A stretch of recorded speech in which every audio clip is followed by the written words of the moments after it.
Welcome sa Dries TV. Kung interesado ka sa ganitong news, huwag kalimutang isubscribe ang ating YouTube channel. Maraming salamat! Welcome po ulit sa ating panibagong update tungkol kina Kim and Paolo Abilino. Sa bawat update natin, tatalakayin natin ang mga pinag-uusapan sa mundo ng social media tungkol kina Kim and Paolo Abilino. Kaya naman kung hindi pa po kayo nakasubscribe dito sa ating channel nako, i-click nyo na po yan and isama nyo na din ang bell button. So, ayun, welcome back again sa ating YouTube channel mga kakimpaw, and sa update natin ito, ang pag-uusapan natin ay tungkol sa mga importanteng kaganapan kina Kim and Paolo Abilino. Pero bago po ang lahat, nais ko lamang magpasalamat sa mga masusugid nating subscribers and syempre sa mga masipag mag-comment.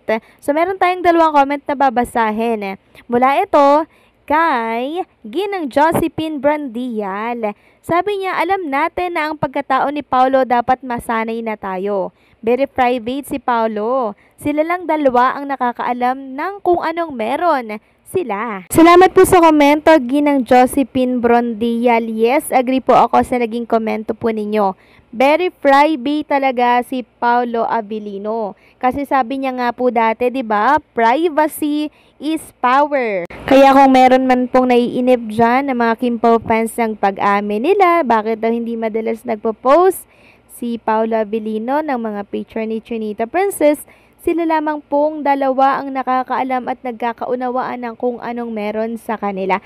Isipin na natin ang gusto nating isipin. Pero si Kim and Paolo Abilino po talaga, sila lang talaga yung nagkakaintindihan.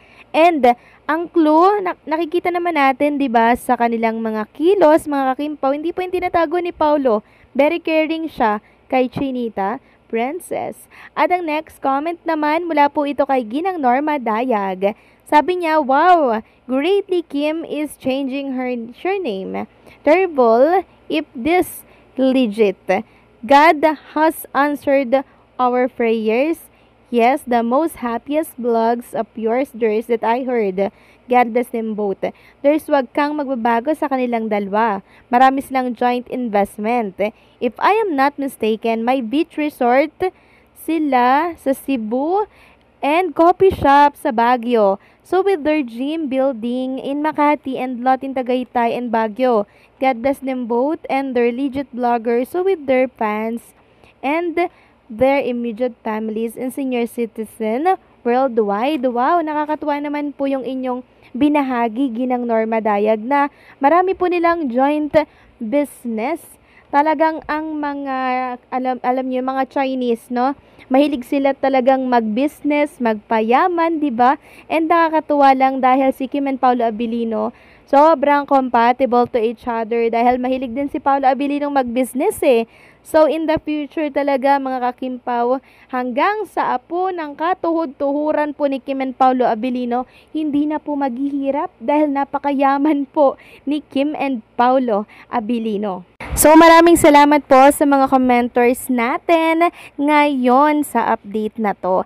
So, ayun, mag-proceed na tayo sa ating pag-uusapan. So, ito ay tungkol, mga kakimpaw, sa binahagi po na post ni John Lee na siyang binahagi din naman ng isang Kimpaw fan dito sa X. Kaya nakita po natin. Sabi nga dito sa post ni Pau Pau Kim Chu, Kim Chu is Kim Chu. The bankable, humble, and mahal ni Paolo. Credit to the author of this post, Mr. John Lee. Thank you for appreciating our queen. So, ano ba yung sinabi nitong si John Lee? Sabi niya po, mga kakimpaw, nakakatawa naman tong si Piang for claiming that they are the best Pinoy Big Brother batch. Your batch might have had the highest number of viewers, but that doesn't necessarily make you memorable. Brag all you want if you have already proven longevity like Kim Chu, who's been in showbiz for 19 years straight, consistently getting good project while staying humble. Sa sobrang babad ni Kim sa TV, kami na lang naumay. But all jokes aside, she's really good at what she does.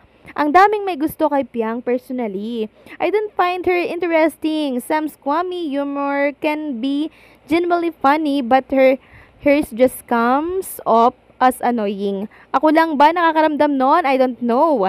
Di ko alam kung mali lang ba timing ng humor niya Or ganun talaga siya. She has a lot of moments in her guest appearances. Point is, the true measure of success is longevity. You might be famous now, but for how long?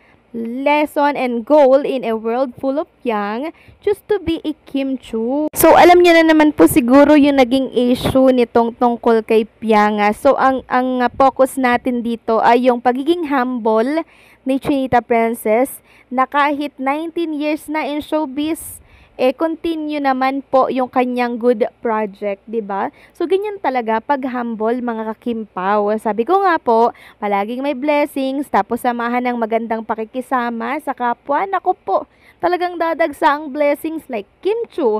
Kaya ako mga kakimpaw, hindi ako nagsisisi kung bakit si Chinita Princess ang aking naging idolo mga kakimpaw. Nakaka-inspire syempre. Samantalang, pag-usapan naman natin mga kakimpaw, itong pagdating po ni Kim and Paolo Avellino dito po sa Surigao kanina. So, ang dami po mga Kimpaw fans natin dyan and talaga namang may mga pa-banner silang hawak.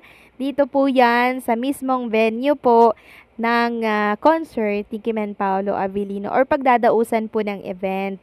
Ayan po, Kimpaw Green Heart Unity and syempre, Kimpaw X Space Warriors. Talaga namang andyan at nagpuntahan po ang mga Kimpaw fans, mga Kimpaw Nation natin na talaga naman pong pinakita ang mainit na pagsuporta kay Kim and Paolo. Maraming salamat sa mga Kimpaw Nation natin na andyan para sumuporta sa ating iniidolong si Kim and Paolo. And sa mga gusto pong makapanood ng live, mapapanood nyo po ang live sa Facebook page ni Honorable Ayek Pimentel. So for sure, magpapakilig na naman po si Kim and Paolo Avellino dyan sa Surigao. Syempre, kasama ang iba pang mga naglalakihan din po na mga artista. Hindi na naman tayo makakatulog nito mga kakimpaw sa sobrang kilig na ibibigay na naman ni Kim and Paolo Avellino ngayong gabi. Parang after ilang buwan mga kakimpaw, ngayon lang ulit magpapakilig si Kim and Paolo Avellino. Na-miss natin yung mga pamoltor nila nung time na nagpo-promote sila ng My Love Will Make It Disappear.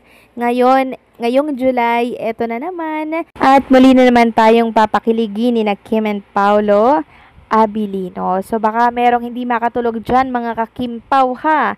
So, relax lang po. Ang mahalaga po ay pinasaya tayo ni Kim and Paolo Avellino. And syempre, binuhay nilang muli ang ating pusong tigang at uhaw na uhaw sa kanilang pagpapakilig. O, diba? Sumegoy pa ang inyong lingkod. So, mamaya manood kayo mga kakimpaw dito po sa Facebook page ni Honorable Ayek Pimentel. Okay? So, paano hanggang dito na lamang po ang update natin. Maraming salamat sa patuloy na pagsuporta.